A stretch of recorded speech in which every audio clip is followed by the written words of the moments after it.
날씨가 오늘 뭐 폭염주의보가 내렸죠. 그런데도 이렇게 많이 나와주셔서 감사합니다. 뭐 오늘 이야기는 이제 우리 그 현대사, 뭐 현대사라고 해봐야 해방 이후의 이야기일 겁니다. 이제 해방 이후에 우리 그 지방자치는 어떻게 바뀌었는가. 아마 여러분들이 다 몸으로 체험했던 그런 내용이기 때문에 특별한 이야기는 없을 것 같아요. 그 어떻게 보면은 이제 새 정부가 들어서고 대통령이 그 이제 지방자치단체장 뭐 그 4개 단체 협의회 그 대표들을 만나 가지고 뭔가 지방분권 연방제 정도 미국식으로 연방제에 버금갈 정도로 강력한 지방분권을 체제를 만들겠다라고 했으니까 뭔가 새로 달라지는 게 있을 것 같아요. 이제 그렇게 달라진다면 그러면은 어떻게 달라져야 되고 어떤 경로를 통해서 달라지게 되는 것인가 뭐 이런 것들을 이제 지난 날을 회고하면서 한번 짚어보자. 뭐 그게 오늘 이야기일 것 같습니다. 한번 하나씩 한번 짚어가 보기로 할게요. 지방자치라는 거는 뭐 저기 이제 헌법재판소가 아주 어렵게 써놨는데요. 어려운 이야기는 없습니다. 그냥 우리 문제는 우리가 결정하는 거예요. 우리 동네, 우리 마을의 문제는 우리가 결정한다.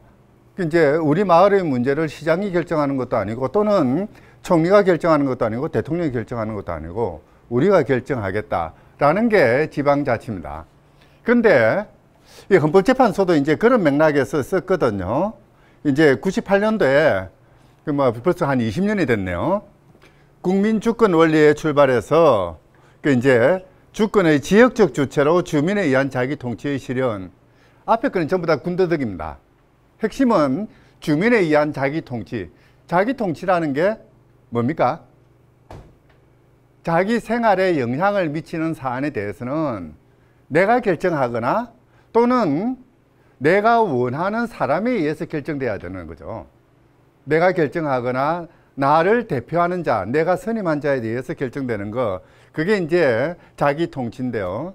저기에서 이제 헌법재판소 이야기가 조금 문제가 있는 게 맨 앞부분입니다. 국민주권이라는 말을 붙여놨어요. 두 가지 종류의 사람이 나옵니다. 주민이라는 사람이 나오고 국민이라는 사람이 나오죠. 지방자치라는 것은 반드시 국민을 전제로 하는 것은 아니에요. 국민이 아니더라도 지방자치의 그 중심 인물이 될 수도 있는 것이거든요. 외국이나 하더라도 같이 모여서 살면은 같이 결정할 수 있어야 되는 거, 그게 지방자치잖아요. 뭐 그런 의미에서는 헌법재판소의 저 이야기는 조금 문제가 있습니다. 그러니까 지방자치라는 게 반드시 국가를 전제로 해야 되는가? 아니야. 지방자치가 먼저고 국가는 나중이야. 요 문제는 지방자치와 관련해서 논의가 나올 때마다 그 토론거리가 되었던 부분입니다. 이제 우리 헌법은 그동안 그 지방자치에 대해서 많은 규정을 만들어 놨습니다. 여기 이제 제헌헌법이거든요. 1948년에 만들어진 헌법인데요. 이제 법령의 범위 내에서 자치에 관한 행정사무, 그 다음에 이제 국가가 위임한 사무를 처리하는 거, 뭐 그런 정도로 적어 놨습니다. 그리고 이제 자치단체 조직, 그 다음에 의회를 둬야 되고요. 뭐 이런 것들을 규정을 해놨죠. 저러다가 60년 헌법이 되면은 지방자치가 좀 더 본격적으로 규정이 됩니다. 60년 헌법은 4.19가 일어나고 난 다음에 민주당 헌법이었거든요. 이제 거기에서는 이제 조금 더 구체적으로 해서 적어도 시연면장은 주민이 직접 선거를 한다. 간접 선거가 아니라 직접 선거를 한다는 규정을 두었습니다. 그러다가 이제 그 61년 헌법이면은 5.16 그 군사 정권이 들었을 때부터입니다. 이제 박정희 군사 정부가 들어서고 난 뒤부터는 지방자치라는 규정이 상당히 간단해지면서요. 더더군다나 72년 윤신헌법 같은 경우에는 조국 통일이 이루어질 때까지 지방의회는 구성하지 않는다는 그런 부칙 조항까지도 헌법에 마련해 두었습니다. 그 지방자치하고 조국 통일하고 어떤 그 관련이 있는지는 모르겠습니다만은 하여튼 이 시기에 들어오면서 지방자치라는 게 별 힘을 받지 못하는 뭐 그런 현실이 되어버렸습니다. 지금도 이 규정은 없어졌습니다만은 이 규정은 거의 변하지 않고 그대로 유지되고 있습니다. 지방자치가 왜 보호돼야 되느냐, 왜 보장돼야 되느냐, 여러 가지 이야기들을 하는데요. 뭐 방금 말씀드렸듯이 이유는 간단합니다. 자기 문제 자기가 결정해야죠. 우리 마을 문제 우리가 결정해야 되는 것이고, 우리 구의 문제는 우리 국민들이 결정하는 그런 것이죠. 가장 중심은 뭐냐면은 다른 중앙정부가 지방의 문제를 지방이 결정하는 걸 중앙정부가 간섭해서는 안 된다는 이야기입니다. 하여튼 요것부터 이제 하나 찾아봅시다. 알투지우스라는 사람이 있습니다. 아주 오래전의 사람이거든요. 1550년대에 태어나가지고 1640년인가 한 제법 오래 살았어요. 그 당시 사람으로서는. 이제 그러니까 지금으로부터 보면은 한 40년, 400년, 500년 전 사람입니다. 이제 어떻게 보면은 중세 사회에서 근대 사회로 넘어오는 그 와중에서 근대의 국가라는 것, 문자 그대로 국가다운 나라라고 한다면은 어떤 모습이어야 되는가에 대해서 나름대로 이론적으로 정리한 사람입니다. 이제 법학하는 사람들은 제일 먼저 짚고 넘어가야 되는 사람이기도 해요. 무엇이 법인가, 법은 어떠해야 되는가를 제일 먼저 정리했다고 해도 과언은 아닌 사람이거든요. 어쨌든 이 사람의 이야기는 아주 간단합니다. 뭐냐면은 국가라는 것은, 이것은 지방자치 또는 지방의 생기고 난 이후에 만들어진 것이기 때문에 우리가 어떤 생활을 할 때 정책을 결정하는 단위는 국가가 아니라 지방이어야 된다고 이야기를 한 사람입니다. 아주 나름대로 체계적으로 정리를 잘한 사람인데요. 간단합니다. 나중에도 그 이야기가 나오겠습니다만은, 우리 중국 대학에 보면은 수신제가 치국 평천하라고 그러잖아요. 몸, 가족, 그 다음에 이제 나라를 다스리고 천하를 다스리는 딱 그 논리를 그대로 이야기를 합니다. 사회가 구성되는 거는 이제 사람들이 살아온 과정을 한번 생각해 보자는 거죠. 사람은 혼자 살 수는 없습니다. 누구랑 더불어서 살죠. 그 첫 단위가 가족이라는 거죠. 짝을 만나서 이제 후손을 낳고 후손을 양육하는 이 가족이라는 게 사람과 사람 사이에 어떤 관계가 형성되는 첫 번째 단위다. 그리고 이렇게 가족 생활을 해 나가다가 사람들은 직업을 가지게 됩니다. 직업을 가지게 되면은 혼자서 직업 생활을 하기는 어렵잖아요. 그러면 이제 동업자 조직을 만들든지 동업자 조합을 만들든지 하게 됩니다. 그게 이제 조합이죠. 서로 그러니까 생활을 공동으로 하는 단위가 있고요. 경제 생활을 공동으로 하는 단위가 있습니다. 노동조합도 그 하나의 방식인 것이고요. 저것은 주로 이제 직업조합이죠. 그러니까 인쇄공조합 또는 저 조합 중에서 가장 잘 많이 드러나는 게 전문직 조합이거든요. 변호사 조합, 이건 변호사협회죠. 의사조합, 의사협회거든요. 이런 것들, 이제 그런 것들이 만들어지고, 이런 사람들이 잘 먹고 잘 살고 편하게 살다 보면은 그 주변에 사람들이 모여요. 가족도 많이 만들어지고 조합도 많이 만들어지고, 그러다 보니까 하나의 지역을 기반으로 하는 같이 살아가는 공동체가 형성됩니다. 그게 도시입니다. 대체로 여기서부터 시작을 해가지고 이런 식으로 발전해 나간다는 거죠. 도시들이 모이고 지역이 모이고 하면은 하나의 통치 단위가 만들어지고요. 요것들이 연합을 해서 국가를 형성한다. 여기서는 이제 우리나라하고는 조금 다른 이야기입니다만 미국을 생각하면 됩니다. 캘리포니아 주가 형성이 되고 캘리포니아 주, 아이오와 주, 미시건 주 합쳐가지고 미국이라는 나라를 만들죠. 연방국가를 만들거든요. 이런 식으로 발전해 나간다. 인류 역사는 저렇게 발전해 나왔다는 겁니다. 실제 그렇게 발전했는지는 몰라요. 이 사람이 책상 앞에 앉아가지고 곰곰이 생각해보니까 그렇게 했더라는 거죠. 근데 특별히 틀린 말은 아니죠. 그죠? 무엇을 중심으로 바라봐야 되느냐라고 우리가 고민했을 때 제일 먼저는 이거라는 거죠.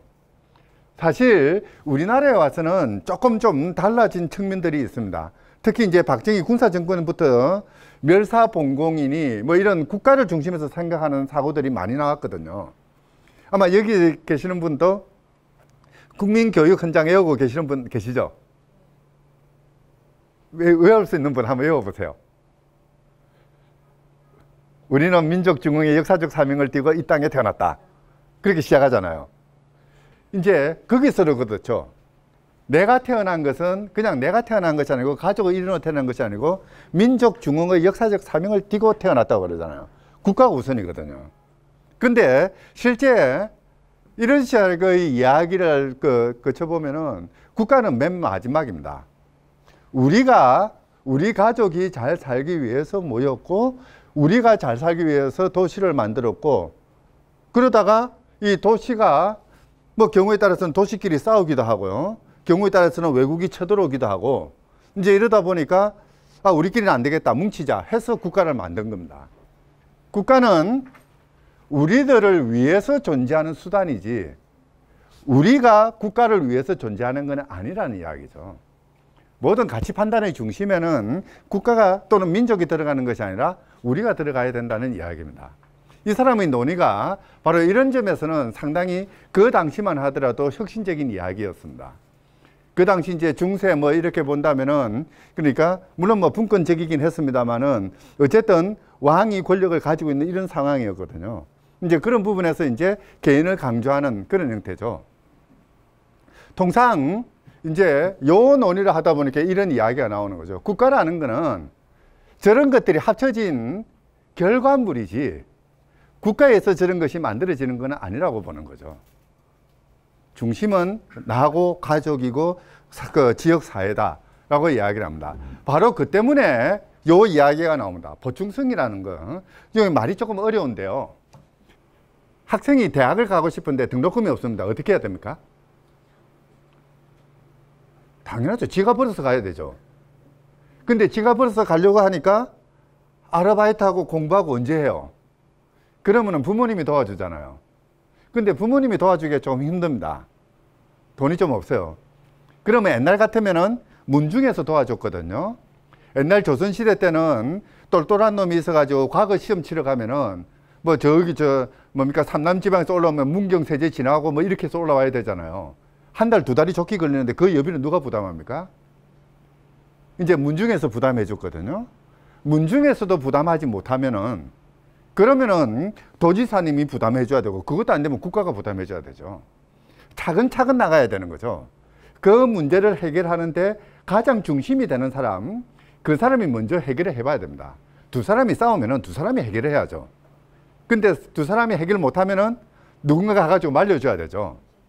그것도 안 되면은 파출소에 가든지, 요즘 파출소 말고 뭐라고 그러던데요?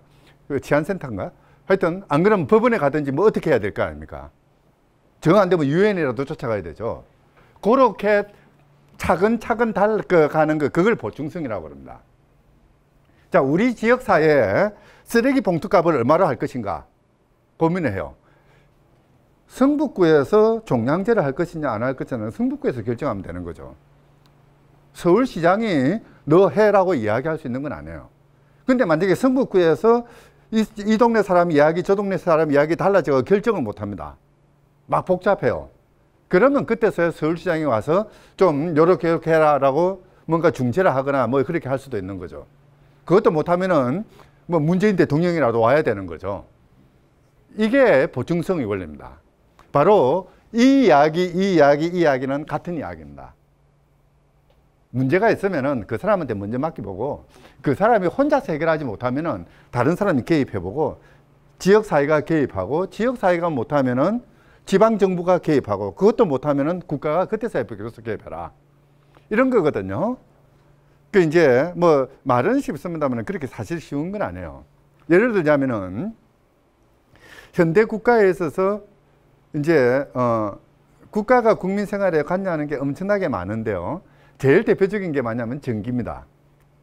전기 같은 거는 개인이 못하죠. 개인이 발전소를 어떻게 만들어요? 암만 전기가 필요하더라도 성북구가 만들지 못하거든요. 서울시 단위에도 어려워요. 이런 거는 국가가 마련해야죠. 근데 골목길 청소 같은 것들은 구청에서 할 수 있는 거거든요. 또는 자기 집 앞에 눈이 내리면은 그 눈 치는 거는 자기가 할 수도 있는 거죠. 근데 큰 길에 눈이 쌓여가지고 얼어버리면 안 되니까 이거는 구청에서 제설차 동원회가 해야 되는 거죠. 고속도로 같은 경우에는 구청에서 하기는 뭐 해요? 그럼 국가가 해야 되는 거죠. 이런 식으로 바뀌어 나간다는 거죠. 사실 모든 국가 작용은 기본적으로는 이 원리에 따라서 이루어져야 됩니다. 왜냐하면은 자기 문제는 자기가 결정하는 게 원칙입니다. 그게 왜 자기 문제는 자기가 결정해야 돼요? 남이 결정해 주면 안 되는 이유가 뭡니까? 사람이 그렇잖아요. 내 문제를 내가 결정해야 내가 사는 거지. 다른 사람이 결정해 주면 지가 사는 거지 제가 사는 겁니까 어디? 요걸 이제 우리는 조금 고상한 말로 인간의 존엄과 가치 또는 거기서 나오는 자율성의 원칙이라고 그래요. 모든 인간은 스스로 독립해서 존재하는 그런 자율적인 존재거든요. 간섭을 받지 않으려고 하는 그런 성향들이 있습니다. 바로 그 원칙의 바탕을 둬서 나오는 거죠. 기본적으로 뭐냐면은 아까 헌법재판소는 국민주권이라고 그랬습니다. 대한민국의 가장 중요한 권력은 국민이 가진다고 이야기를 하는데요. 이 사람은 거꾸로 이야기를 해요. 대한민국 국민 전체 5천만 동포가 다 권력을 가지는 것이 아니라 영역주권이라고 그럽니다. 우리 동네의 결정권은 우리가 가진다는 거죠. 그 동네 단위로 권력이 부여되어 있어야 된다고 이야기를 합니다. 나머지 전부 다 똑같은 이야기입니다. 사실 이런 이야기들은 요즘 유럽이라고 그러는데 그냥 간단히 이야기하면 EU라고 그러죠. 유럽 공동체라고 그러잖아요. 유럽 같은 경우에는 이 나라 저 나라 국경도 없잖아요. 차 타고 가다 보면은 한참 달리다 보면은 내가 지금 여기가 지금 독일에 있는지 오스트리아에 있는지 그것도 구분이 안 돼요. 이제 유럽에서 모든 국가들이 모여가지고 이런 헌장들을 만듭니다. 기본적으로 뭐냐면은 그러니까 유럽 공동체는 국가와 국가들이 모인 곳이에요. 영국은 이제 빠져나가겠다고 그러고 있으니까 어떻게 될지 모르겠어요. 독일, 프랑스, 이탈리아 이런 나라들이 모였잖아요. 그럼에도 불구하고 통치의 기본은 국가가 아니라 자치정부, 지역정부라고 선을 그어둔 거죠. 바로 이 이야기하고 맞는 겁니다. 중심에는 국가가 아니라 사람들이 생활하는 최소 단위, 지역사회, 그게 중심에 있어야 된다라고 이야기를 하는 거죠. 제퍼슨이라는 사람이 있습니다. 요거는 이제 미국인데요. 미국 3대 세 번째 대통령인가 그렇죠. 상당히 미국 사회에 영향을 많이 미친 사람인데요. 미국에서는 상당히 존경받는 사람 중에 한 사람입니다. 기본적으로 이 사람은 가장 핵심적인 이야기는 타운십이라고 이야기를 합니다. 그러니까 타운이면 도시죠, 그죠? 조그마한 도시 단위의 자치, 그걸 강조를 하죠. 그걸 이제 워드라고 이야기를 하는데요. 뭐라고 해야 될까요? 참 어려운데요. 그냥 이렇게 보면 됩니다. 우리식으로 하면은 구나 군은 조금 커요. 그거 한 절반 정도라고 보면 될 겁니다. 또는 아파트 단지 같은 경우에 보시면은 그렇잖아요. 지나다니다 보면은 저 사람은 분명히 내가 언제 한번 본 사람 같은데 낯선슬지는 않는데 누군지 모르는. 근데 어쨌든 어디선가 본 사람 같은 그런 사람들 많잖아요. 대부분의 사람들이 그런 관계, 최소한 그런 관계에 들어갈 수 있는 정도의 크기, 그런 마을이죠. 그냥 식구가 몇 명이고 저녁에 뭘 먹는 거 이거는 모르겠지만은 그냥 저 부근에 살고 요 시간쯤 되면 항상 지나다니고 또 한 번씩 일요일 되면은 차를 타고 요렇게 가족끼리 어디를 가더라 정도는 우리가 알 수 있는 그런 정도의 마을 크기. 사실 이제 미국 같으면 땅덩이가 넓으니까 좀 우리보다는 좀 더 큰 단위라고 보면 될 것 같아요. 어쨌든 그런 정도로 분할해서 주민자치가 일어나야 된다는 거죠. 모든 행정은 모든 국가작용의 기본은 그 정도 크기의 공동체에다가 맡겨줘야 된다는 이야기입니다. 그러니까 단순히 이제 사실 그렇잖아요. 성북구라고 해서 여러분들이 구민들 다 모르잖아요. 지금 여기 계시는 분도 저쪽에 계시는 분하고 이쪽에 계시는 분 잘 모를 거예요. 그죠? 이제, 근데 그런 단위가 지방자치를 한다고 하면은 뭔가 조금 이상해요. 전혀 다른 생활을 하거든요. 근데 저런 크기, 아파트 단지 정도 같으면은 웬만하면은 비슷하게 살잖아요. 이제 그런 사람들끼리 모여서 의논하고 그런 사람들끼리 모여서 결정하고 집행하는 그런 단위가 필요하다. 그게 풀뿌리 민주주의라고 이야기를 합니다. 사실 이 풀뿌리 민주주의라는 말을 이 제퍼슨이 제일 먼저 썼는데요. 어쨌든 이런 민주주의가 이루어져야만이 그 사회는 그러니까 바람직한 사회다라고 이야기를 합니다. 실제 좀 그런 게 있습니다. 여기 계시는 분도 대부분 아파트 많이 사실 것 같은데요. 아파트 아니라도 괜찮습니다.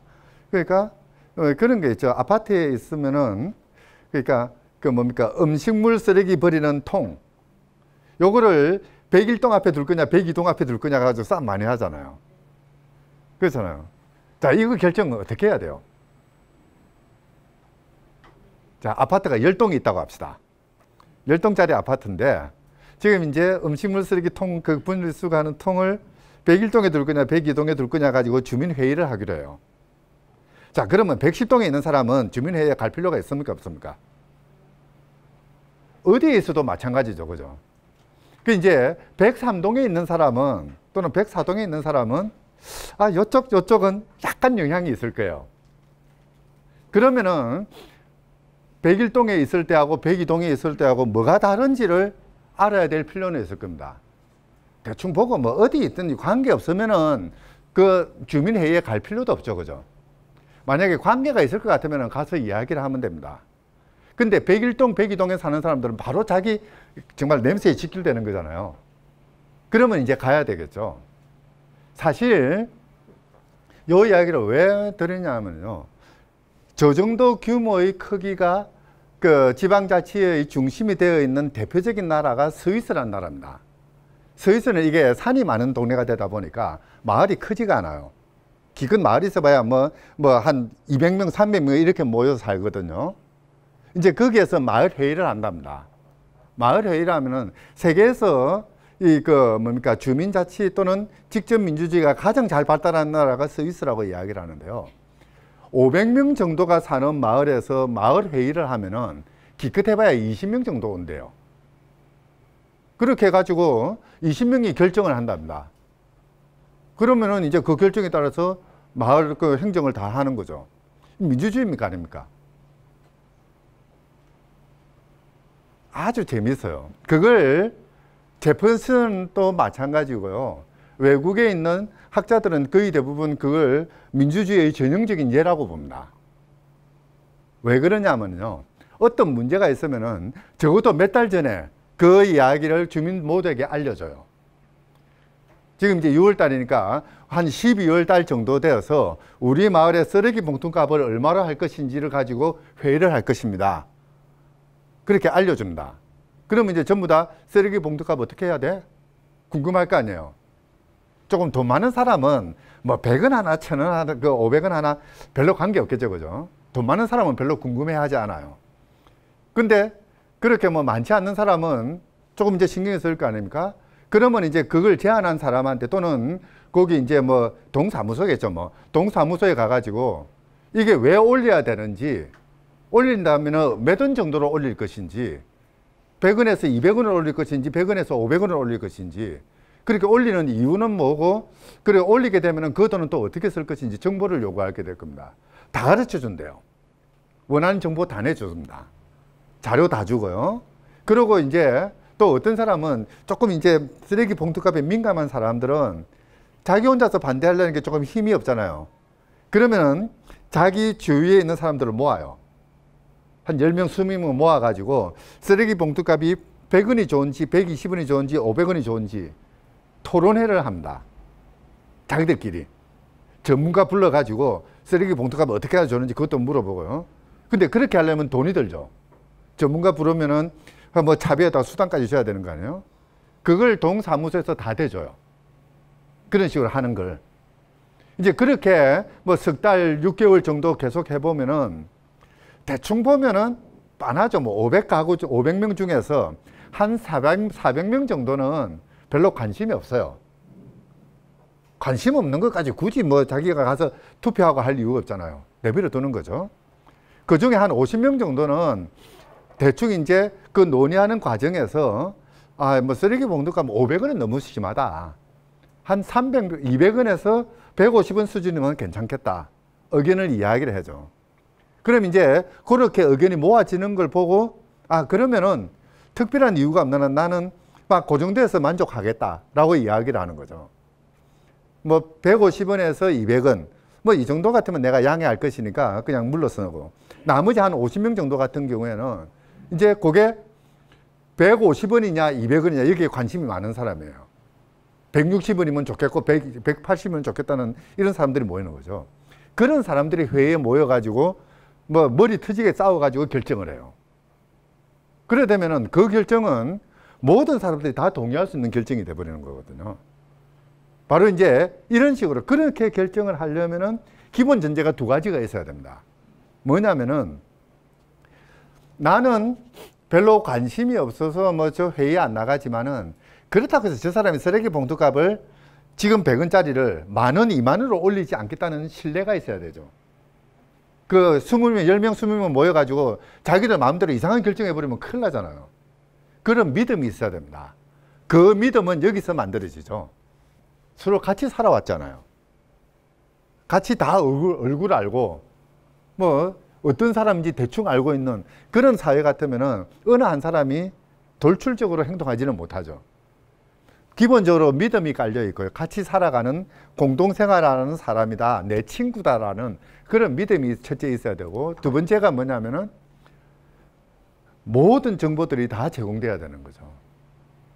원하는 정보들은 다 주고요. 줄 수 있는 정보는 다 주고, 또 필요하다면은 전문가의 그 도움까지도 받을 수 있는 그런 기회를 마련하고, 뭐 이렇게 된다면은 어떤 식으로 결정하든 크게 문제가 되는 건 아니죠. 그 이제 제퍼슨이 이야기하는 풀뿌리 민주주의라는 것은 바로 그런 맥락입니다. 이렇게 서로 안면을 터고 지낼 수 있는 사람들끼리 모여서 그 문제에 대해서 결정할 수 있는, 바로 그렇게 살아가는 것, 그게 민주주의의 가장 기본이라는 거죠. 가장 핵심적이라는 겁니다. 그리고 이제 그렇게 국가를 만들어 나가는 거를 이제 좀 어려운 말로 홈룰이라고 그래요. 우리 집에서 우리 집이 우선이 되는 규칙이라는 거죠. 이때 홈이라는 거는 바로 요 단위죠. 뭐 그냥 조그마한 지역 공동체가 중심이 되는 그런 형태입니다. 미국은 이제 국가가 있고, 미국이라는 그 미합중국이 있고, 주가 있고, 그 밑에 카운티라고 해서 이제 우리나라 군보다는 좀 크고 도보다는 좀 작은 것 같아요. 하여튼 뭐 그런 단위가 있고, 그 밑에 이제 뭐 각 도시, 시 단위가 있거든요. 어쨌든 중요한 결정은 국가가 하는 것도 아니고 뭐 주정부가 하는 것도 아니에요. 마을 공동체가 해야 된다는 이야기입니다. 바로 이제 그걸 홈룰이라고 이야기를 하는데요. 어쨌든 중앙정부는 되도록이면 일을 하지 말라는 겁니다. 대통령은 그냥 그 손 놓고 엉뚱한 것만 하고 있고, 그 이제 마을에서 다 알아서 하도록 그렇게 하자. 이런 식으로 이제 그 운영되는 주가 미국에 50개 주가 있는데요. 그 중에 한 10개 정도가 저런 원칙을 가지고 합니다. 대체로 보면 좀 문자 그대로 시골이에요. 그 이제 이 토크빌이라는 사람이 있습니다. 똑같은 이야기 지금 계속 반복하는데요. 그 이제 프랑스 사람인데 미국을 여행을 갔습니다. 미국에 여행 가보니까 미국이라는 나라가 너무너무 좋거든요. 그러니까 이제 미국이 민주주의니 뭐 이런 글을 썼는데요. 그냥 뭐 똑같은 이야기라서 더 반복할 필요는 없습니다만은 이 사람의 이야기는 이렇게 보면 됩니다. 타운 미팅, 아까 그 이제 제퍼슨이 이야기했던 그 회의입니다. 마을 사람들이 모여서 결정을 하는 그런 회의. 그 이제 그게 타운 미팅인데요. 바로 이런 타운 미팅이 자유민주주의가 성립되는 것에 가장 핵심적인 것이라고 보는 거죠. 타운 미팅과 자유의 관계는 초등학교와 학문의 관계가 같다. 대학에서 박사가 되려면 논문을 써야 돼요. 논문을 쓰려면 글을 읽고 쓸 줄 알아야 되죠. 그걸 가르치는 거는 초등학교죠. 초등학교 교육 제대로 못 받으면 박사가 못 된다는 이야기가 돼버려요. 타운 미팅, 지방자치가 제대로 못 되면 자유국가라고 할 수가 없다는 이야기죠. 사실 그래요. 중앙 권력이 강한 나라 치고, 이제 그 국가가 자유로운 국가는 그렇게 많지는 않습니다. 뭐 제일 대표적인 게 히틀러잖아요. 원래 독일은 지금도 그런 그 사상이 있는데요. 옛날에는 그 뭡니까? 미넨이 있는 동네가 바이에른이거든요. 바이에른의 원래 표기가 바바리아잖아요. 바바리아라는 게 야만인이라는 뜻이거든요. 그 로마 시대 때 로마가 이제 한참 득세하고 있었을 때 정말 저 총구석에 무지렁이들이 사는 데가 독일이었어요. 이 독일 사람들, 그 이제 자기들끼리 막 흩어져 살다 보니까 이 독일 사람들의 머릿속에는 어떻게 하면 우리는 하나의 나라를 만드는가, 이게 중심이었습니다. 그래서 독일 헌법 같은 거 해석할 때도 꼭 이제 그런 것들이 문제가 생기는데요. 어쨌든 뿔뿔이 흩어져 사는 나라였는데 이걸 전부 다 한꺼번에 중앙 권력에다 싹 모아가지고 오만짓 다 한 게 히틀러거든요. 세계대전 일으키고 유대인들 뭐 수백만 죽이고 그랬잖아요. 권력이 한 곳에 모여가지고 좋은 일은 거의 없습니다. 이제 뭐 그런 이야기, 이 자유국가가 되려면은 권력이 중앙정부에 모이는 것이나 지방이 알아서 하는 것, 그게 옳다는 거죠. 뭐 이런 거죠. 이제 그 처음에 말씀드렸던 알투지우스 이야기하고 비슷한 이야기입니다. 자연스럽게 만들어지는 거는 그거는 가족이라는 거죠. 또는 가족들이 같이 어울려서 사는 마을이 자연스럽게 만들어지는 것이고, 이런 마을을 만들고 타운을 만들고 도시를 만들다 보니까, 그러다 보니까 뭔가 사람들은 필요로 해서 국가를 만들어요. 이제 그러다 보니까 그 뭡니까? 그 마을은 또는 타운은 신이 만든 것이고 자연이 만든 것이고 국가는 사람이 만든 것이다. 어느 게 더 높아야 돼요? 하나님이 만든 게 더 낫다는 거죠. 그죠? 신이 만든 것은 바로 우리가 사는 우리의 마을이라는 거죠. 그래서 모든 그 운영의 중심은 우리 마을이 돼야 된다는 이야기입니다. 보통 이제 우리가 회의를 하면은 어떤 식으로 하냐면 누군가가 주도하는 사람 앞에 있고 나머지 사람들은 저를 쳐다보잖아요. 이 경우에는 제가 지배를 하게 됩니다. 이제 원탁회의나 이렇게 둥글게 앉아서, 그러니까 누구나 말하고 싶은 사람이 나가서 이야기하는 거, 서로 같이 얼굴을 마주보고 이야기하는 거, 저런 것들이 어떻게 보면 평등한 대화 방법이라고 할 수도 있는 거죠. 뭐 이건 뭐 관계는 없고요. 여기는 이제 강당에 모여서 하는 방식입니다. 뭐 손 들고 표결하는 거죠. 교과서 이야기로 넘어갑시다. 지방자치는 왜 해야 됩니까? 이 헌법재판소는 좋은 소리는 다 적어놨어요. 민주주의를 발전시켜야 된다. 발전시킨다. 아까 그 뭡니까? 토크빌이 이야기했던 거하고 똑같아요. 그 제퍼슨의 이야기죠. 풀뿌리 민주주의다. 뭐 이제 그거 틀린 거고요. 자기 문제는 자기가 결정하고 이 정치가 발전하는 기반이 되고, 그 다음에 이제 그 히틀러처럼 강력한 그런 권력을 가지고 나라를 망치는 사람, 이렇게 나타나서는 안 된다는 거죠. 그러니까 그 이제 지방의 권력을 분산시키고, 그래서 이제 그 권력 분립이 이루어지도록 한다. 뭐 이런 이야기입니다. 근데 사실 요거는 교과서에 있는 이야기고요. 지금은 별로 그렇게 중요한 이야기는 아닙니다. 오히려 중요한 것은 바로 이 부분입니다. 이제 생활 정치라고 이야기를 하는데요. 과거에 이제 우리나라 같은 경우에는 DJ 정부 때 제 이야기가 한참 많이 나왔었어요. 그런 거죠. 뭐 어려운 이야기 많을 거면 가득 적어놨는데요. 간단합니다. 쓰레기 봉투값은 누가 결정해야 되느냐, 그 문제예요. 우리 삶의 문제죠. 그러니까 뭐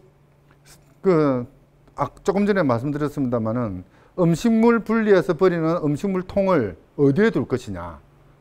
정말 이거는 아파트 단지에서 엄청나게 그 뭡니까, 이 정치가 이루어지는 부분이잖아요. 101동이냐 102동이냐 이게 상당히 큰 거거든요.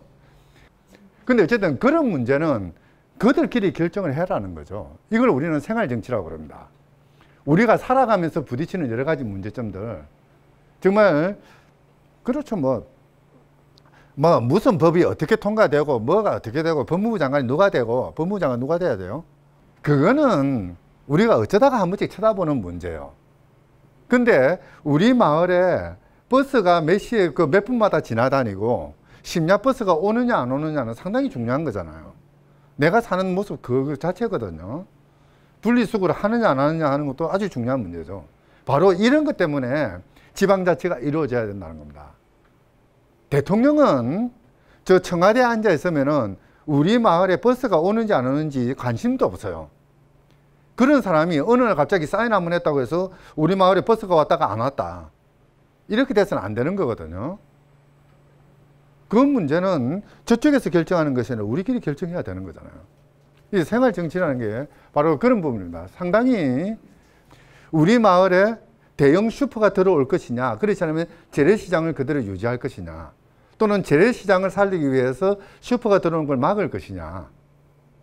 아니고 뭐 재래시장은 좀 어떻게 되더라도 슈퍼가 들어와서 좀 편하게 쇼핑을 할 수 있도록 할 것이냐. 이런 부분들은 자유한국당하고 더민주당이 싸울 일이 아니죠. 이쪽에 앉아 계시는 분, 저쪽에 앉아 계시는 분, 그렇게 싸울 일이거든요. 바로 그런 생활정치, 우리 삶의, 현실적인 삶의 문제 그 자체를 다루게 됩니다. 또 하나 이제 문제가 되는 게 뭐냐면요. 바로 이제 요 이야기인데, 이것도 또 어렵게 써져서 그런데요. 여러분 한번, 자신 있는 분, 내가 누구다라고 한마디로 말씀할 수 있는 분이 있어요? 여러분 자신이 누구다? 저는 건국대 교수다 라고 하고 나서 보면은, 그럼 우리 딸들이 삐치겠죠, 그죠? 두 딸의 아빠거든요. 지금 또 밥 사주고 왔어요. 건국대 교수로서가 아니라 딸의 아빠로서 사주고 오거든요. 벌써 그때 인격은 두 가지입니다. 교수이자 아빠죠. 여기에 서 있으면은 강사로서 서 있는 거거든요. 교수하고는 또 다른 그런 자리예요.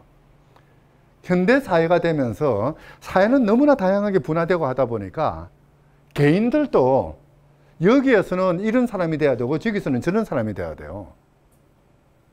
뭐 그렇잖아요. 뭐 간단하죠. 뭐 사장님도 회사에서는 폼 잡고 그러지만은 직원들하고 같이 그 회식하고 할 때는 머리에 넥타이 매야 되잖아요. 그럴 때도 있어야 되잖아요. 그걸 다중적 정체성이라고 그럽니다.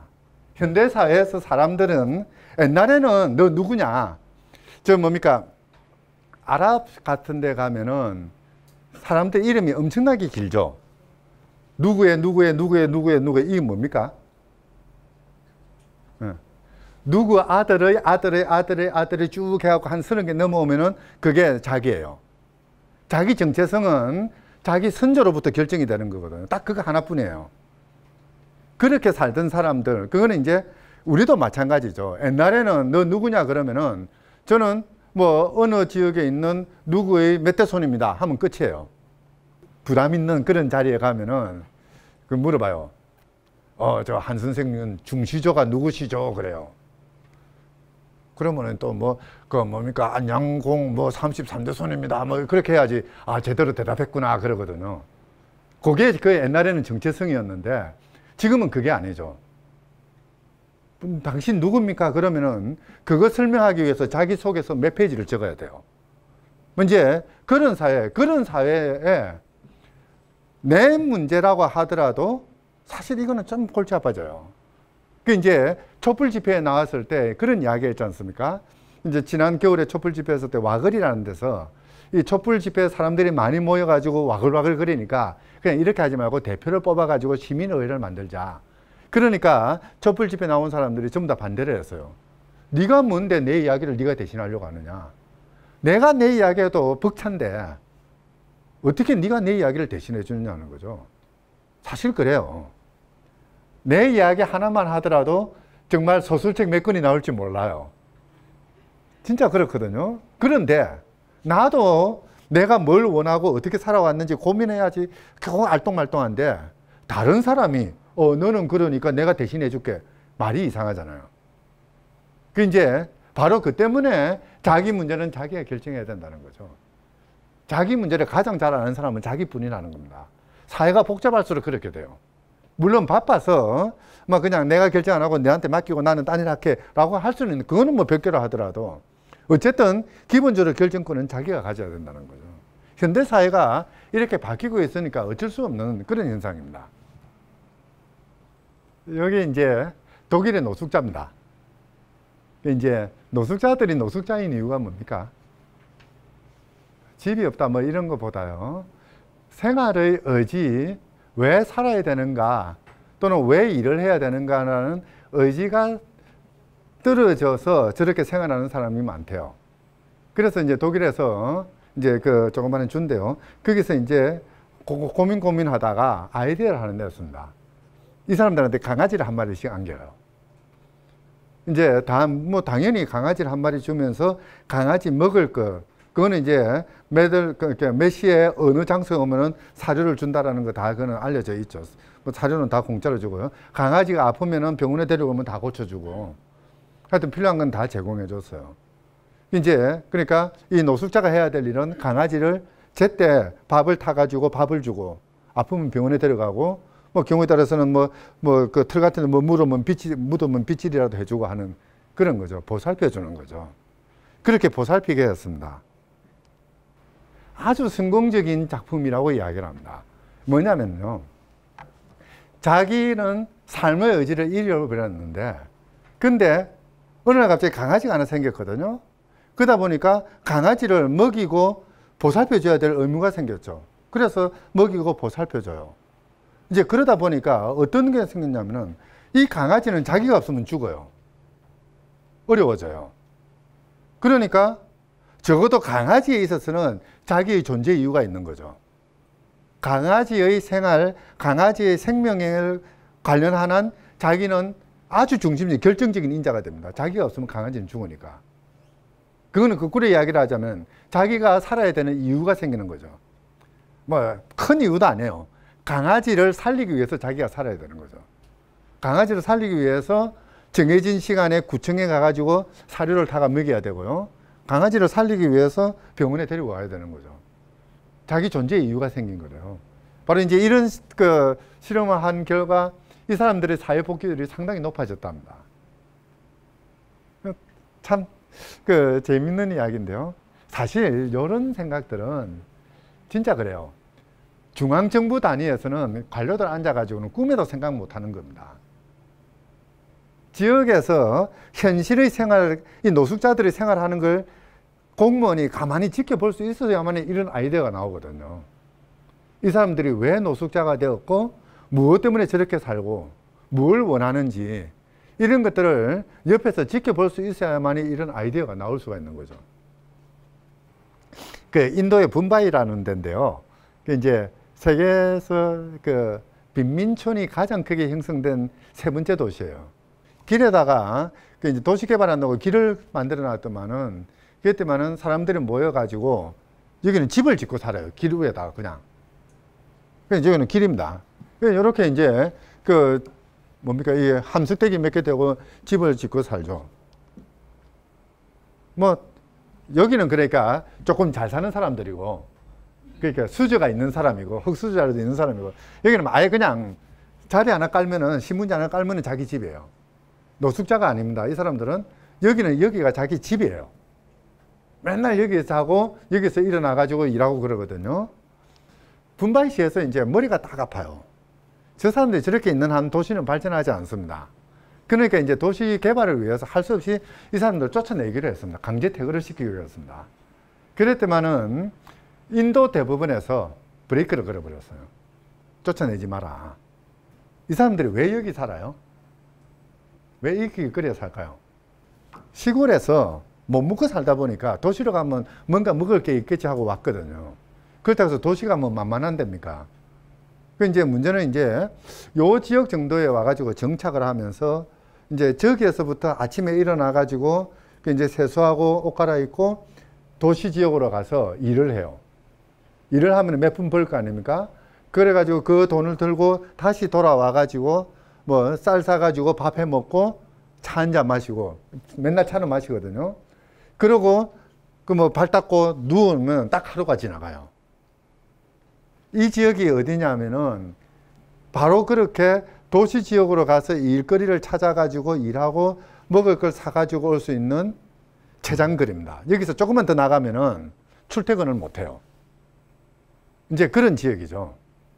또는 뭐 경우에 따라서는 이 동네에서 이제 뭐 이런 동네 같으면 또 깡패도 있고 뭐 불량배도 있고 소매치기도 있고 오만 개 다 있지 않습니까? 그런 사람들이 모여 있는 사람들을 덩을 치고 살든지 거기에 기대서 살든지 또는 그 사람들이 장사라고 살든지 어쨌든 그렇게 먹고 사는 마을 공동체가 만들어지는 곳이에요. 문제는 여기에서 이 사람들이 1m만 옆으로 쫓아내도 이 사람들은 먹고 살지를 못합니다. 도시 출퇴근을 못하니까. 그 사람들이 출퇴근을 못하면은 이 사람 등쳐먹고 살던 사람들도 못 살게 되는 거죠.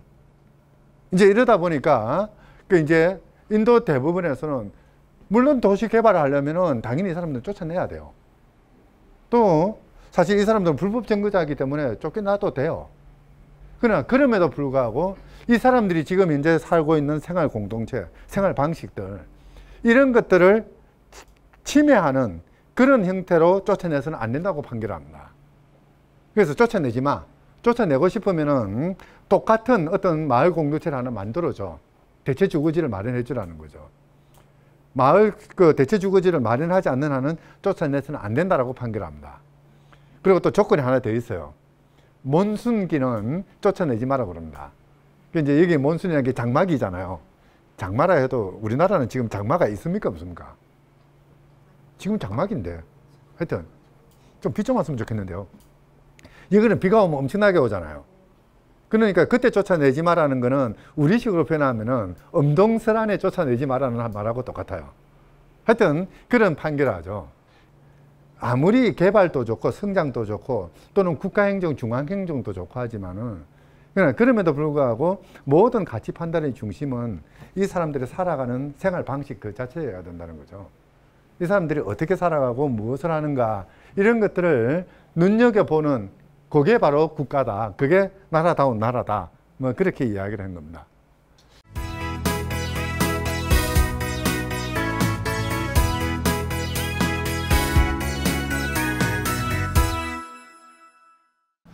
부산에 슈퍼가 엄청나게 많은데 부산에 있는 마켓에 가면은 부산에서 생산된 물건이라고는 두 가지밖에 없대요. 부산 우유하고, 예. 그리고 그 이제 부산 어묵 두 개밖에 없다고. 사실 어떻게 보면은 지방자치의 문제는요, 경제의 문제이기도 해요, 사실은. 그래서 그게 부산 사람들이 아무리 열심히 돈을 벌어도 그 돈은 이마트 뭐 홈플러스 통해 가지고 서울로 다 모여버리는 거죠. 부산 물건이 그게 없으니까 이런 문제가 생겨나거든요. 그래서 이제 아까 뭐 그 자주 입법 뭐 이런 이야기 얼핏 지나갔는데요. 이제 오히려 이제 이런 게 필요하죠. 부산에서 장사를 하려면은 반드시 부산 사람을 10% 이상 고용해라. 이런 법을 만든다든지 이런 것들이 필요하게 되거든요. 사실 요즘 지방자치 논의가 나오는 뭐 이론적으로야 뭐 여러 이야기를 합니다만은 가장 큰 무게는 아마 그런 데 있을지도 몰라요. 지역 경제가 완전히 그냥 말라버리지 않습니까? 저 이제 수신제가라고 그럽니다. 수신은 뭐예요? 자, 저기에서 가는 뭡니까? 보통 우리가 번역을 자기 몸을 다스리고 자기 집안을 다스리고 그래야 나라를 다스리고 천하를 다스린다. 근데 저기서 가라는 거는 자기 집안이 아니에요. 자기 고을입니다. 중국에서 가라는 것하고 우리나라에서 가라는 건 다른 거거든요. 우리나라는 우리 그거지만은 중국에서는 하나의 성이 한 그러니까 뭡니까 이게 한자로 적어야 되는데 성곽으로 둘러싸이는 한 마을이 하나의 성시 집안이잖아요. 그러니까 한시촌 그러면은 한시들 중심으로 형성되는 커다란 마을이거든요. 성을 쌓고 뭡니까 초안전이 삼국진이 하고 할 때 싸울 때 그 성이 하나의 마을이에요. 이게 가예요. 신이라는 게 어느냐면 자기 몸이 아니라 자기 몸과 자기 식솔들이에요. 단위가 다르거든요. 기본적으로 아까 알투지우스가 한 이야기하고 똑같은 거죠. 세상을 다스리고 천하를 다스리는 기본은 치국이나 평천하에 있는 게 아니고 수신과 제가에 있다는 거죠. 가족과 자기 고을을 다스리는 거. 요거 자체가 그게 가장 중심적인 단위라는 거죠. 사실 중국의 통치체제는 지금까지도 저게 그대로 유지되고 있죠. 기본적으로 마을이나 성 단위로 뭔가 행정이 이루어지는 그런 체제죠. 뭐 어떻게 보면은 이것도 마찬가지입니다. 부부가 있고요. 부자가 있고 가의 단위죠. 사실 부부는 일신이기 때문에 이거는 그 신의 영역에 들어가는 것이고요. 가의 영역이 있고 군신의 영역이 있고 다 같은 개념이라고 보는 거죠.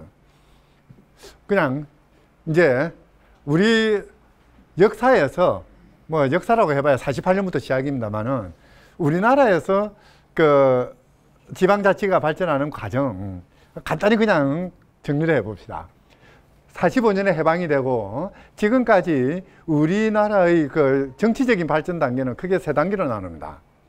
그러니까 이제 48년도에 헌법이 만들고 정부가 들어서고 그러다가 이제 그 4.19가 일어나고 민주당 정권이 들어서고 보통 그때까지를 대한민국이라는 나라가 만들어지는 시기라고 봅니다. 나라의 모습이 만들어지던 시기. 그러다가 이제 그 61년이죠. 그 이제 5.16이 일어나고 군사정권이 들어서고 이런 군사정권 시대가 있고 그 다음에 이제 30년 전이죠. 87년 6월 항쟁이 있고 난 뒤에 민주화 단계로 들어서는. 근데 이제 사실 이제 영어는 뭐 한 30년 걸치긴 합니다만은 그것도 두 개로 나뉘어요. 97년을 계기로 해서 이제 전기 후기로 나누는데 97년에 어떤 일이 있었습니까? 그렇죠. 사실 97년에 그 뭡니까? 제가 부산에 있다가 서울로 올라온 해예요. IMF가 터진 날이죠. 이렇게 해야죠. IMF가 터지고 그 DJ 정부가 들어서고 박세리가 그 양말 벗고 물속에 들어가 골프공 치고 했던 뭐 그런 식인데요. 어쨌든 대충 여기는 이제 정치가 중심이 되었다가 이제 경제가 그 사회를 운영하는 가장 그 기본적인 힘으로 작동하는 그런 시기로 바뀝니다. 대체로 이제 기본적인 틀은 이제 이렇게 바뀌어 나가는데요. 여기에 따라서 우리나라 지방자치도 그대로 움직여 나갑니다. 그 재밌는 게요. 대충 이제 도입해 가지고 60년 그러는데요. 60년, 61년인데요. 왜 60년이 국가 형성, 국가 체제가 완비되는 때냐? 그 제2공화국 민주당 정권까지인데요. 두 가지 측면입니다. 그러니까 이승만 정부 때 이제 나라가 이렇게 구성이 되고 하다가 독재로 흘러갔잖아요. 그리고 4.19가 일어나고 이제 이 국민들이 정부를 만드는 시기가 민주당 정부입니다. 이제 이러다 보니까 국민 주권이 확립된 게 이제 민주당 정부 때 확립이 됐다. 뭐 그렇게 보는 것도 있고요. 또 하나가 이제 1960년에 우리나라 민법이 만들어져요. 처음에 이제 정부조직법이 제일 먼저 만들어지기 시작하고요. 그렇게 쭉 가다가 이제 60년에 민법이 만들어지고 그래서 우리나라 법제도가 완비되는 때입니다. 대충 웬만한 민법, 형법, 상법 뭐 이런 것들이 다 체제를 갖추는 그 시기가 60년입니다. 그래서 이때가 이제 국가가 모습을 그 갖추는 때다. 뭐 그렇게 이야기를 하거든요. 어쨌든 이 시기에는 참 그래요. 그 뭡니까? 이때 이제 그 헌법을 만들고 국가를 운영했던 사람들은 잘했든 잘못했든 결과적으로 잘했든 잘못했든 그 열정만큼은 높이 사야 될 것 같아요. 이 그 뭐 일제 지배하에 있던 그런 나라에서 이제 해방이 돼가지고 뭔가 새로운 나라를 한번 만들어 보겠다라는 생각들이 아주 강했던 그런 시기입니다. 여기에 이제 지방자치제도를 처음 도입해가지고 뭔가를 한번 해보자 했다가 이제 제대로 안 된 때죠. 사실 이제 지금 우리나라 지방자치단체는 지방행정기관 두 개가 있죠. 구청장이 있고 구의회가 있고요. 그죠? 그러니까 자치단체장이 있고 자치의회가 있고 요 두 개가 서로 견제하면서 서로 대립각 세우면서 뭔가 이제 그 자치를 하지 않습니까? 그걸 우리는 기관 대립형이라고 그럽니다. 그게 아니라 구의회만 있고 지방의회만 있고 장은 의회가 선출하고 이렇게 하는 거는 그 기관 통합형이죠. 어쨌든 지방의회와 그 구청장, 자치단체장을 별도로 만들어 놓는 이런 체제가 이제 여기서 만들어지고요. 그리고 이제 기본적으로 이제 광역단체와 기초단체로 나누었고, 이제 대충 그렇게 운영이 됐고요. 그러다가 이제 뭐 단체장 선거라든지 뭐 이런 것들을 하고 했던 그런 시기가 이제 그러니까 제1기, 그러니까 국가 형성기 동안에 지방자치가 마련됐던 시기입니다. 그러다가 군사정권이 들어서면서는 지방자치가 거의 대부분 유명무실화 되어버립니다. 대통령이 모든 그 뭐 구청장부터 다 임명해버리지 않습니까? 그렇게 했다가 민주화가 되면서 다시 이 모습을 그대로 도입을 했어요.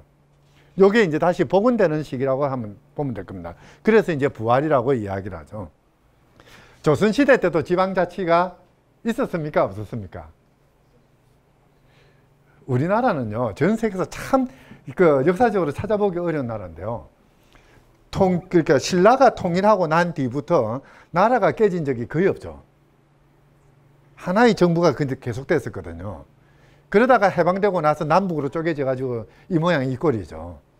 어쨌든 신라, 고려, 조선 전부 다 하나의 나라였잖아요. 이게 아주 그러니까 뭐 그냥 그러니까 천년이 넘죠. 그동안 이제 단일 정부가 있었던 그런 체제인데요. 이제 그러다 보니까 중앙 권력이 상당히 강한 나라였어요. 특히 조선시대 같은 경우에는 그 뭡니까? 그 임금님이 마을의 원님들을 다 파견했잖아요. 마을에서 원님을 뽑은 것도 아니고 임금님이 과거 시험 합격한 사람 내려보냈거든요. 내려꼽는 방식이었죠.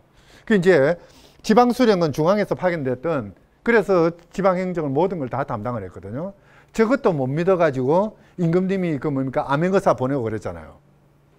그 마을에서 중앙에서 관료가 오고, 관료가 좀 좋은 사람이 오면 괜찮은데 대부분은 한미천 걷어가지고 가는 사람들이잖아요. 그러니까 마을에서 이제 수탈을 하니까 수탈을 못하게 막는 조직들이 만들어집니다. 그 대표적인 게 이제 유양소 같은 경우인데요. 이런 게 있습니다. 이 법학하는 사람들의 입장에서는요, 그 이제 그런 이야기였는데, 한국 사람들은 소송하는 걸 좋아합니까? 싫어합니까? 별로 좋아하지 않는다라고 이야기를 합니다. 왜 싫어해요? 뭐 유교적인 어떻고 뭐 그 화합을 좋아하고 타협을 좋아하기 때문이다. 뭐 옛날에 그딴 이야기 한 사람이 있었거든요. 근데 정약용 목민심서를 보면은 그 말이 순응틀이라는 게 나와요. 옛날에는 재판을 하게 되면은 마을에서 이제 원님한테 찾아가고 소송을 걸면은요, 뭐 이방, 호방 뭐 이런 사람들이 와가지고 조사를 하러 와요. 조사하러 오면은 그 사람이 그 마을에 머물고 있을 동안에 의식주를 전부 다 마을 사람들이 다 해줘야 됩니다. 해결해 줘야 돼요. 그냥 와가지고 그냥 먹고 밥 한 그릇 먹고 가는 게 아니거든요. 잔치상을 차려줘야 되잖아요. 완전히 마을 하나로 쑥대밭을 만든대요. 그러니까 재판 그런 녀석은 마을을 망치는 놈이에요.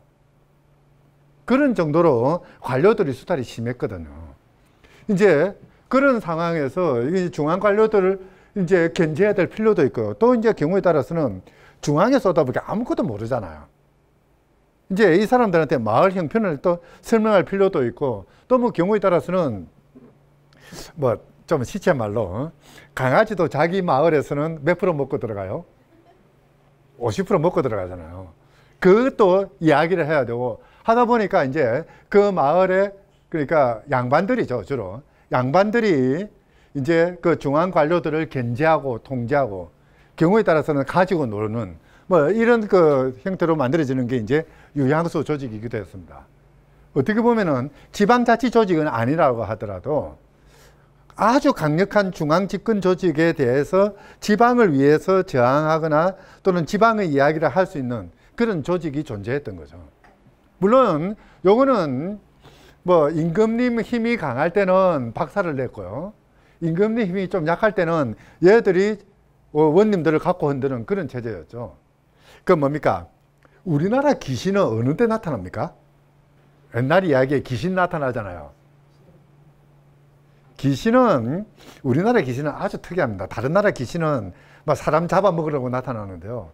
우리나라 귀신은 원혼이, 그러니까 원혼만 있어요. 살아생전에 억울함을 당했는데 해결하지 못하고 가면은 저승으로 가지 못하고 떠돌아요. 그래가지고 항상 사또한테나 원님한테 나타나요. 그러니까 간땡이 큰 원님은 해결해주고, 간땡이 약한 원님은 귀신 나타나는 순간 심장마비 걸려 죽고, 그 이야기 있죠.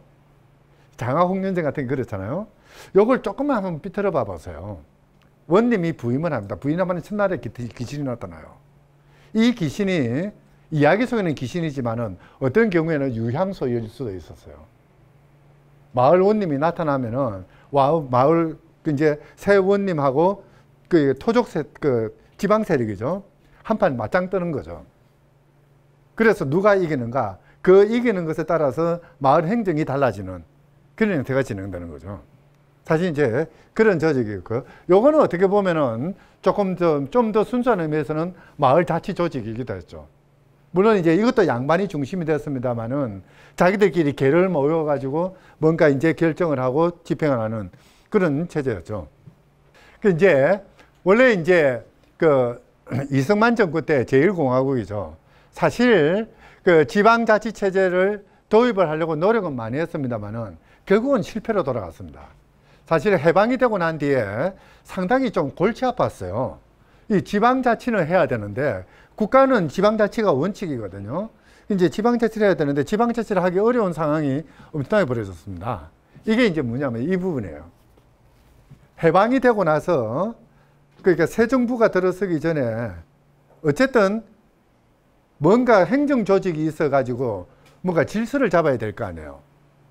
해방되고 나서 이런 질서를 잡는 일을 어떻게 됐습니까? 일본 사람들이 유지하던 경찰이라든지 치안 조직을 대체했던 게 서울에서는 여운형 선생님이 중심이 됐던 건국준비위원회가 그 일을 했어요. 그래서 일본 사람들한테 총기도 빼앗고 뭐 그랬거든요. 지방에서는 인민공화국 체제로 가서 좌파들이 지방 마을의 그 권력을 잡았습니다. 기업 같은 경우에는 일본 그 사업주가 도망치고 나니까 거기에 일하던 노동자들이 전국 근로자 평의, 노동자 평의 해가지고 전평 그렇게 해서 그 조직을 장악을 하거든요. 이러다 보니까 전반적으로 대한민국의 국가 조직 해방 이후에 직후에 이 대한민국 국가 조직은 좌파들이 다 잡아버렸어요. 이게 이제 문제가 되어버렸습니다. 그렇게 좌파들이 잡아가고 있는데 미군정이 들어왔죠. 미군정이 들어오면 미군정은 이 우파 정권을 요구를 했거든요. 이제 이러다 보니까 그렇게 해서 나라를 만들고 하다 보니까 지방자치를 강화시키는 것은 어떤 의미에서는 중앙정부는 우파인데 좌파한테 지방 권력을 넘겨줄 가능성도 있었던 거예요. 사실 해방 직후에 우리 그 헌정사가 가졌던 딜레마 중에 큰 부분이었습니다. 이걸 내버려 두려니까 뭔가 체제가 달라질 것 같고 그렇다고 해서 안 하려고 할게 지방자치가 이게 좀 문제가 되고 이제 그 과정에서 또 이제 이승만 정부대로 또 이 독재로 흘러가 버렸잖아요. 이러다 보니까 지방자치가 제대로 되지는 않았습니다. 조금 지방자치가 파행으로 갈 수밖에 없었죠. 물론 이제 49년에 지방자치법 만들고요. 뭐 많은 걸 했습니다. 그러니까 상급 지방자치단체, 하급 지방자치단체 만들고 그 이제 장은 이제 대통령이 임명하고요. 그 다음에 이제 의회는 구성을 하고 이제 선거를 해서 하거나 뭐 그렇게 하고요. 법은 이렇게 만들어 놔놓고 실제 집행은 또 제대로 안 해요. 선거는 또 안 해요. 선거할 환경이 안 됐던 거죠. 하여튼 뭐 사실 이제 이승만 정권 입장에서는 선거를 실시하기가 겁이 났어요. 왜냐하면은 선거를 실시하면은 저때까지만 해도 여전히 좌파 세력들이 있었거든요. 지방에는. 이제 그 여촌야대라고 그랬잖아요. 옛날에는. 지방에서는 여당 지지가 많고 도시에서는 야당 지지가 많다. 근데 요 시기는 거꾸로였습니다. 야촌여대였어요. 이게 이제 뭐냐면요. 지방에는 좌파 세력들이 많다 보니까 야당 지지 세력이 많았고요. 도시에는 이 지식인들 중심으로 해가지고 한민당을 찍어주고 또는 자유당 찍어주고 그랬거든요. 이제 그런 시기가 되다 보니까 사실 뭐 이런 이야기들은 바로 그 이야기입니다. 지방자치를 자칫 잘못 풀어줬다가는 좀 뭔가 국가체제가 이상하게 될 거라는 그런 의혹이 들었던 거예요. 하여튼 그러다 보니까 자유당 정부 때는 지방자치라는 게 제대로 가지를 못했습니다. 뭐 사실 이제 그러다가 6.25 그 한국 전쟁이 터지고요. 참 재밌어요. 52년도에 한국 전쟁이 한참 일어나고 있을 때거든요. 요때 지방의회 선거를 합니다. 그리고요, 요때 헌법 개정도 하고 별일을 다 해요. 하여튼 전쟁은 전쟁대로 하고 또 선거는 선거대로 하고 헌법은 헌법대로 바꾸고 뭐 그랬던 거죠. 사실 이제 헌법 개정이 일어나고 하면서 이제 선거를 해가지고 하는데요. 참 재밌는 게 아까 야촌여대라고 그랬잖아요. 여도라고 그랬잖아요. 그런데도 지방선거를 하니까 야당이 박살납니다. 이때는 민주당이었죠. 자유당이 완승을 하고 야당은 참패를 합니다. 그 이유가 뭡니까? 이 시기부터 야촌여도가 여촌야대로 바뀌어요. 이게 이제 부정선거가 일어났던 시기죠. 그러니까 이제 시골에 이제 그 일종의 관건선거, 오만 부정선거 다 해가지고 뒤집어 놓은 거죠. 하여튼 여기서부터 이제 우리나라 민주주의가 일그러지기 시작한다고 그럽니다. 그리고 이제 1958년에 사실상 이제 저때 되면은 그 이제 이승만 정부가 독재 정부로 완전히 노골적으로 이제 권력을 그 남용하는 그런 시기가 되는데요. 1958년이 참 우리 현대사에서 골치 아픈 시기예요. 뭐가 문제입니까? 58년. 이 58년 개띠들이 태어나는 때예요. 그렇죠. 제가 58년 개띠거든요. 하여튼 좀 그래요. 어쨌든 지방자치는 완전히 후퇴라고 하던 뭐 그런 형태입니다. 그러다가 이제 4.19가 일어나고 4.19가 일어나면서 이승만 독재 체제를 물려내고 민주주의를 실현하자. 뭐 그렇게 해서 이 민주주의를 실현하는 방법으로 지방자치를 보다 교과서적으로 이제 모범적으로 해 나가자라고 했던 거죠. 뭐 그 이제 직선제도도 하고요. 그 다음에 이제 선거 연령도 21살부터 20살로 낮추고, 저 20살로 낮췄다가 이제 19살로 낮췄죠. 그죠? 참, 뭐 이게, 그건 40년이 50년이 지나서 19살로 낮춥니다. 지금 선거권을 18살로 낮추자 그러는데 어떻게 생각하세요? 요즘 애들 같으면은 워낙 똑똑해가지고 저는 16살 정도로 낮춰도 될 것 같아요. 사실 OECD 국가 대비하면은 우리나라가 지금 너무 많이 제한하고 있는 거죠. 어쨌든 지방선거도 하는데요. 참 재밌는 게 이때도 민주당은 참패를 합니다. 사실 이제 이때 참패했던 게 이유가 있죠. 4.19가 일어나고 나서 새로운 정부를 만드는데 신파 우파 나누가 막 싸우고 그랬잖아요. 그게 이제 그대로 민심으로 드러났던 거죠. 그리고 이제 군사정부가 들어서면서는 이제 지방의회가 해산되고요. 그 다음에 이제 지방의회가 하는 일을 지자방자치단체장이 다 그 위임을 받아서 하는 그런 형태로 되고요. 임시조치법 만들어가지고, 그러니까 그 지방조직에 대해서는 중앙정부가 다 관리하는 그런 체제를 만듭니다. 사실 뭐 여기는 뭐 지방자치에 대해서는 설명할 게 거의 없죠. 뭐. 아예 유신헌법 때는 통일될 때까지 지방의회 구성하지 않는다고 못 박아뒀고요. 그 전두환 정권 때도 마찬가지죠. 어쨌든 지방의회를 그 법률로 정한다 해놓고 정하지도 않고 그냥 넘어가 버렸습니다. 그러다가 이제 80년 민주화되면서 이제 지방자치가 제대로 구현이 되고 있는데요. 그 이제 6.29 선언 같은 경우에 이제 한 열흘 있으면 6.29 되죠. 하여튼 30주년인데요. 그 노태우 그때는 노태우죠. 그 이제 두 가지를 내세웠잖아요. 그러니까 호언을 하지 않겠다. 대통령 직선제 한다. 그 다음에 지방자치제 설치하겠다. 이제 그 이야기를 했던 거죠. 그에 따라서 이제 88년도에 이제 지방자치를 만들어가지고 쭉 이제 진행이 됩니다. 그 뭡니까? 기초단체, 그 강력단체, 의회 선거도 일어나고요. 참 재밌어요. 여기도 마찬가지죠. 야당은 참패를 해요. 여당이 이기고요. 뭐 그런데 사실은 이때부터 이제 조금 우리나라 지방자치, 지방선거의 문제점이 드러나기 시작합니다. 제일 큰 게 뭐냐면요. 바로 이 부분입니다. 지방선거를 할 때 지방에서 자기 권력을 가진 사람이 출마하는 게 아니고 중앙당에서 꼽은 사람이 출마를 해요. 이제 이러다 보니까 지방자치라고 하면서 또는 지방선거라고 하면서 결국은 중앙당이 좌지우지하는 이런 체제가 돼버리죠. 사실 그렇거든요. 아직도 지역에 가면은 군의회 출마를 한다든지 시의회 출마를 한다든지 또는 장 출마를 할 때 국회의원들이 그 동네 국회의원들이 결정하는 경우들 많잖아요. 국회의원들이 낙점해 준 사람이 출마하고 이 국회의원들이 가지고 있는 조직을 이용해서 선거운동하고 그렇게 당선되고 그 당선되고 나서는 그 국회의원한테 이제 꼼짝 못하고 뭐 이러다 보니까 지방정치라고 하면서 실제 정치는 중앙정치가 결정을 해버리는 아직도 그런 모습이 있긴 합니다. 그게 단적으로 드러나던 시기가 요 시기라고 보면 돼요. 사실은 조금 어떻게 보면은 87년 체제에서 지방자치가 제대로 구현이 되었습니다만은 그럼에도 불구하고 조금 왜곡되는 변곡점이 여기서부터 시작됐다고 보면 될 겁니다. 어쨌든 당시 이제 지방자치를 하겠다라고 약속은 해놔놓고 3당 합당하면서 민자당의 힘이 세지니까 자치단체장 선거는 좀 이따 하자라고 한 거죠. 지방의회는 사실 지방의회가 할 수 있는 일은 우리나라 행정체제에서 그렇게 많지는 않아요. 장이 중요하거든요. 근데 이제 장 선거는 좀 미루자. 대통령이 계속 임명할게.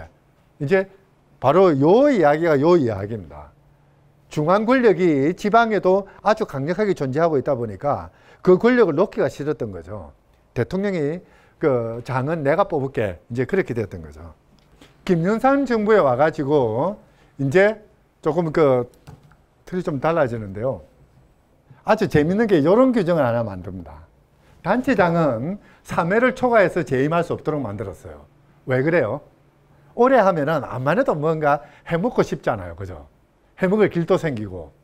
사실 저게 이제 캘리포니아에 있던 제도거든요. 그 캘리포니아 주지사 중에 유명한 사람이 있었잖아요. 영화배우.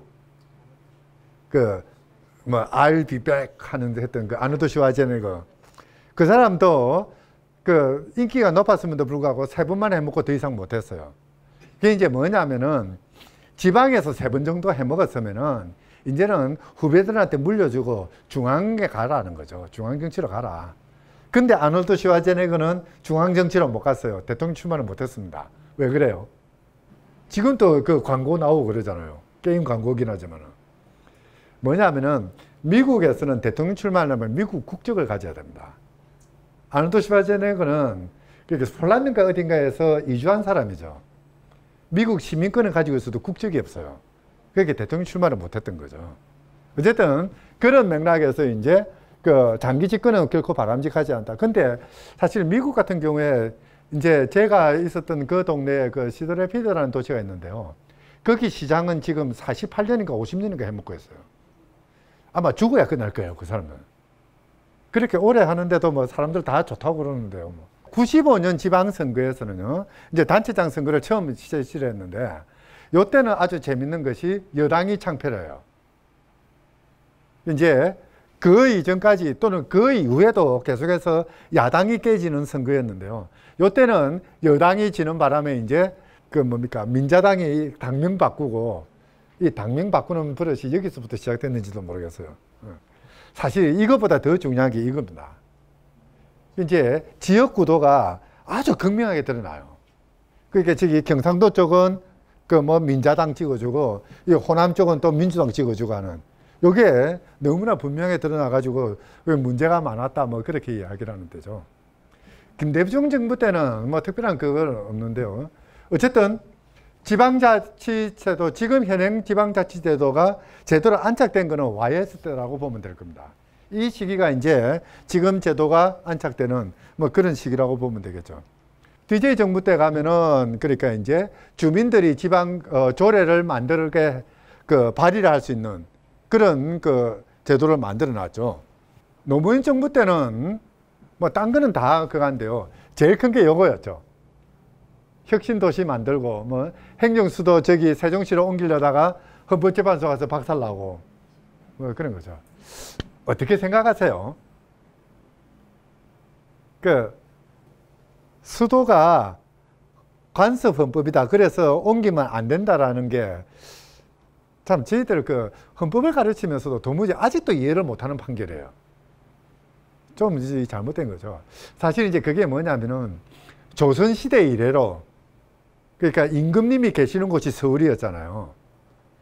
이걸 함부로 못 바꾼다. 500년, 600년이 된 걸 어떻게 바꾸느냐. 근데 엉터리인 게 뭐냐면요. 그때 서울이라는 데는, 경이라는 거는 한승부 관할 영역이었거든요. 한승부 관할 영역을 어디 있냐면 사대문 안에다가요. 사대문 안에 안 지역 더하기 성벽으로부터 심리지역입니다. 이제 헌법재판소가 뭘 이야기를 하냐면은 말단 행정기관은 세종시로 가든 부산으로 가든 진주로 가든 모르겠다는 거예요. 그거는 괜찮은데 적어도 청와대하고 국회는 대한민국의 상징이기 때문에 서울에 있어야 된다고 판결한 겁니다. 근데 청와대는 사대문 안에 있어요. 국회는 지금 어디 있습니까? 여의도에 있거든요. 사대문에서부터 한참 가야 돼요. 그것도 배 타고 가야 되는데요. 그걸 그냥 그대로 내버려두고 그래서 그거는 괜찮다라고 이야기하는 게 말도 안 돼요. 지금 헌법재판소 결정대로 하자면은 국회가 여의도에 있는 것도 위헌이에요. 국회를 사대문 안으로 갖고 와야 되는데요. 하여튼 그런 엉터리 판결을 내려놨어요. 하여튼 재밌는 거는 이제 제주특별자치도 같은 것들이 만들어지고요. 지금 그 뭡니까 경찰 개혁 뭐 수사권 문제 어쩌고저쩌고 하면서 이제 자치경찰 이야기가 나오는데요. 지금은 국가경찰이거든요. 경찰청 밑에 이제 모든 경찰은 다 경찰청장 밑에 있거든요. 근데 이제 자치경찰은 뭐냐면은 그러니까 각 지역별로 경찰청을 만들고 서울경찰청을 만들고 그 밑에 경찰이 근무하는 그런 체제를 만드는 거죠. 사실 이 당시에 자치경찰의 그 출발점을 제주도에서 실시를 했습니다. 제주도는 지금도 자치경찰이 있어요. 국가경찰이 있고 자치경찰이 있고 뭐 하여튼 그런 제도가 도입됐던 거죠. 요거는 지방의 문제를 주민들이 투표를 해서 결정했던 사례들입니다. 주민투표에 의해서는 건데요. 제주도 같은 경우에는 옛날에는 제주도가 그러니까 시가 2개가 있었고 군이 2개가 있었죠. 제주시, 서귀포시, 그 다음에 북제주군, 남제주군. 근데 그걸 하나의 행정구역으로 통합했던 거. 그것도 2005년도에 이제 그 주민투표를 결정했고요. 그 논란이 많았던 거는 이런 것들이 있었죠. 방사선 폐기물 처리장을 어디서 할 것이냐. 고민하다가 몇 군데 쫓겨났지 않았습니까? 그러다가 이제 경주 주민들 투표로 경주에 유치하는 것으로. 그런데 저건 아무리 생각해도 불안해요. 경주에 저렇게가 지금 아직 공사도 안 끝났는데 지금 지진 나고 야단 났잖아요. 참 저는 요즘 이제 부동산 값이 올라가는 데가 수도권하고 부산이잖아요. 부산 제일 많이 올라가거든요. 제일 많이 올라가는 데가 해운대요. 해운대 바로 옆에 고리원자력 발전소 있잖아요. 우리나라 사람들이 좀 그런 부분에서는 좀 그런 것 같아요. 조금 천하태평기가 있어요. 뭐 무상급식 문제도 있고요. 뭐 여러 가지가 있습니다. 지금 이제 헌법 개정을 한다고 그러는데요. 헌법 개정을 하게 되면은 이기우 선생님이 설명을 많이 하셨을 것 같은데요. 사실 이 지방분권 문제도 상당히 중요한 부분입니다. 그게 왜 중요하냐면 바로 이 부분입니다. 지금 과거 정권에서 제왕적 대통령제이기 때문에 분권형 대통령 체제를 만들어야 된다고 그러죠. 대통령이 너무 큰 권한을 갖고 있다 보니까 뭐 국정농단도 일어나고 오만 개 다 일어나니까 그거 하지 말자. 그런데요, 제왕적 대통령을 막아내는 제일 큰 방법은 대통령제로 갈 것이냐 의원내각제로 갈 것이냐가 아닙니다. 기본적인 틀은 뭐냐면요, 국가 권력을 줄여야 돼요. 우리나라는 국가의 힘이 너무 셉니다. 이 국가 권력의 힘 줄이는 첫 번째 거는 뭐냐면 국민들의 권리를 강화해 주면 돼요. 국가가 국민 생활에 관여하지 않고요, 국민들이 자기 혼자서 살아갈 수 있도록 보장해 주면 됩니다. 국가가 국민 생활에 관여하지 않는 거는 거꾸로 얘기하면 국가 권력이 그만큼 약해지는 거거든요. 또 하나, 중앙에서 결정하지 말고 지방에서 알아서 결정하게 해주면 돼요. 지방 분권이 되면은 중앙 권력이 이만했던 게 요만해져요. 그냥 한마디로 그겁니다. 지금은 이제 우리나라 국가 권력이 이만하다면요, 그 중에 상당 부분은 국민들이 권리로 떼주면 됩니다. 국민들이 자유롭게 생활할 수 있도록 간섭 안 하면 돼요. 나머지 요만한 부분에서 한 80% 정도는 지방에 넘겨주면 됩니다. 그러면은요, 국가 권력은 요만해져요. 요만한 국가 권력을 대통령이 다 해먹든 국회가 알아서 하든 그거야 별 문제가 아니죠. 그렇잖아요. 근데 지금 저 국회에서 뭐 개헌특위나 이런 데서 논의하는 거 보면은 이런 건 신경 안 쓰고요, 국가 권력이 이만한 걸 그대로 내버려 둔 채 이걸 대통령이 다 가지느냐 국회가 가지느냐 이거 가지고 싸우고 있어요. 결국은 자기들 밥그릇 싸움밖에 안 되는 그런 해석이 돼버리죠. 사실 아주 중요한 부분입니다. 이게 헌법 개정을 이야기할 때 지방분권이 돼야 되는 제일 큰 이유가 뭐냐면요, 지방분권, 지방자치를 살린다는 의미도 있지만은 더 나아가서 우리나라에 이게 제왕적 대통령제를 없애는, 그래서 민주국가를 만드는 척경이기 때문에 그렇습니다. 기본적으로 지방분권을 한다면은 지방에 마음대로 조직을 만들 수 있어야 됩니다. 지금은 어떤 지방자치단체든 장이 있고 의회가 있어요. 성북구 주민수가 몇 명입니까? 엄청나게 많아요. 그죠? 저기 울릉구는 주민수가 2만입니다. 성북구는 사람이 많으니까 구청장도 있어야 되고 의회도 있어야 될 거예요. 근데 2만 정도 같으면은 굳이 이거 나눠가지고 구청장 그 군수 월급 줄 거 뭐 있어요? 의회에서 몇 명이 그냥 집행하면 되는 거거든요. 그거는 지방자치단체장이 그러니까 지방자치단체에서 장을 따로 둘 거냐 안 둘 거냐 결정할 수 있으면 됩니다. 근데 우리나라는 지방자치법 만들어 가지고 국회가 법률로서 반드시 두 개를 다 두게 만들었어요. 이걸 지역에 넘기는 게 자주조직권입니다. 지방자치단체 정부를 어떻게 만들 것이냐 하는 거고요. 우리나라에서는 지금 이제 지방자치단체가 조례를 마음대로 못 만들어요. 법령에서 정한 범위 안에서만 만들어야 됩니다. 그러다 보니까 법이 없으면 조례도 못 만들어요. 전 세계에 이런 나라가 없거든요. 우리 지방자치법이 뺏긴 일본의 경우에도 법령에 저촉되지 않는 범위 내에서 조례를 만들 수 있다고 합니다. 그러니까 법령에 위반되지만 않으면 마음대로 만들 수 있어요. 법이 없으면 지방조례는 마음대로 만들 수 있고요. 법이 있으면 그것에 어긋나지 않게만 만들면 됩니다. 그런데 우리나라는 어떻게 되냐면 법이 있어야만 조례를 만들 수 있어요. 법이 없으면 조례를 못 만듭니다. 그러니까 모든 게 지방행정의 모든 게 다 국회만 쳐다보고 있어야 돼요. 이거는 말이 안 되는 거죠. 마음대로 법을 만들 수 있어야 되고요. 돈도 마음대로 쓸 수 있어야 돼요. 지금 이런 거죠. 지역에서 성북구는 재정 상태가 어떤가 모르겠네요. 괜찮아요? 문제는 뭐냐면은 지방재정을 하려면 국고에서 교부금을 받아야 됩니다. 근데 이 교부금이 그냥 오는 게 아니라 기분 나쁘게 꼬리표 달려가 오잖아요. 시시콜콜 간섭 다 하거든요. 이런 거 없애야 되죠. 지방의 문제는 지방이 알아서 돈을 관리할 수 있도록 해줘야 됩니다. 그냥 단적으로 이렇게 보면 됩니다. 독일에서는요, 세금을 거둘 때 어떻게 하느냐면은 지방에서 세금을 다 걷어가지고 중앙정부가 필요한 돈이 있으면은 지방에서 보내줘요. 우리나라에서는 어떻게 합니까? 국세청에서 다 걷어가지고 지방에서 돈 필요하다 하면 중앙정부가 주죠. 돈 주는 주체가 달라요. 이 돈 줄 때 원래 이게 폼 잡는 거잖아요. 그죠? 바꿀 필요가 있어요. 바로 그게 이제 자주재정권의 문제입니다. 세수를 어떻게 확보하고 그것을 어떻게 쓰는가 하는 것들을 지방에 다 맡겨야 되는 그런 게 있죠. 이게 제대로 보장돼야지 지방자치도 살아날 뿐만 아니라 우리나라가 민주국가로서 세계에 자랑할 수 있는 나라가 돼요. 지금처럼 모든 권력을 중앙정부에 다 주고 있으면은 아무리 좋은 제도 만들어놔도 대통령 또는 국회의원 생각이 나름으로 나라가 엉망이 돼버려요. 그런 부분들 좀 주의할 필요는 있을 것 같습니다. 새 정부가 의지가 있는 것은 과거 정부보다는 훨씬 낫습니다. 근데요, 역시 마찬가지 새 정부가 아무리 의지가 있다 하더라도 반대하는 세력은 여전히 존재하거든요.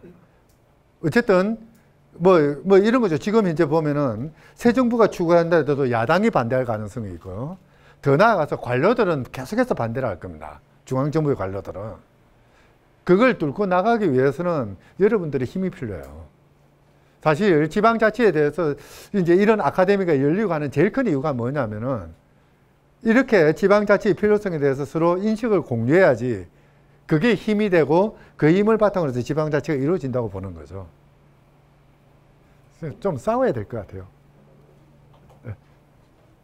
다른 질문 없으면 이걸로 마칠게요. 고생하셨습니다.